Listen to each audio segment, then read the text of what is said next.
ये पानी कितना दिव्य और चंचल लग रहा है। इसे गांव के गंदे तालाब में डालने की क्या जरूरत है? क्यों न मैं इसे पी ही लूं, शायद मैं अमर हो जाऊं। सुना है त्रिकुट पहाड़ की नदी में साक्षात गंगा माँ का वास है। फिर राजू जैसे ही पानी पीने लगता है, अचानक तेज रोशनी फैलती है और राजू वहाँ पत्थर की मूर्ति में बदल जाता है।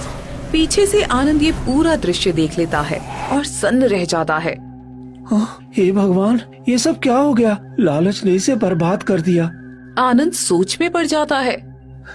मैं क्या करूं? इस कमंडल का जल भी जूठा हो गया है, लेकिन मुझे इसे लेकर आगे जाना ही होगा। मुझे ये जल तालाब में डालने से पहले साधु महाराज से मिलना होगा। फिर आनंद थोड़ी देर चलते चलते कुटिया में पहुंच जाता है। आओ पुत्र आओ, आखिर तुमने कर ही दिखाया। तुम त्रिकुट पहाड़ से जादुई झील का जल ले ही आए। वाह, तुम वाकई में बहुत महान हो। हाँ साधु महाराज, मैं झील का जल तो ले आया, लेकिन उस राजू ने इसे जूठा कर दिया है। अब वो पत्थर की मूर्ति बन गया है। मैं क्या करूं? इस जल का इस्तेमाल कैसे करूं? उसने लालच में तुम्हारे पास से जल छीनने की कोशिश की, लेकिन तुमने लालच नहीं किया, इसलिए इसकी शक्ति अभी भी बरकरार है। इस जल को ले जाकर अपने गांव के तालाब में डाल दो, फिर देखना जादुई झील का जादू पूरे गांव की प्यास को खत्म कर देगा। ठीक है साधु महाराज, आप जैसा कहेंगे मैं वैसा ही करूँगा।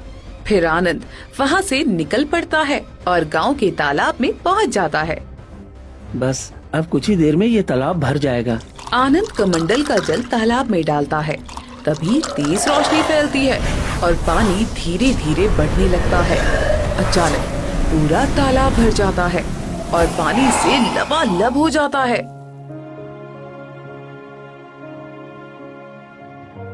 सभी गांव वाले खुशी से चिल्लाते हुए वहां आ जाते हैं।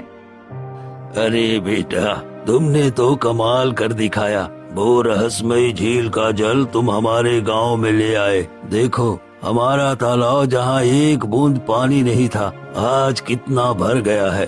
तुम तो हमारे गांव के हीरो हो, हीरो। सच में आनंद, हम लोग मान गए।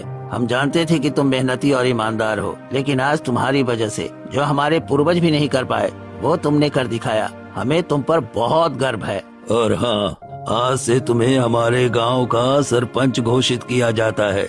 अब जो भी तुम कहोगे वही इस गांव का नियम होगा और हम सब मिलकर तुम्हारा साथ देंगे।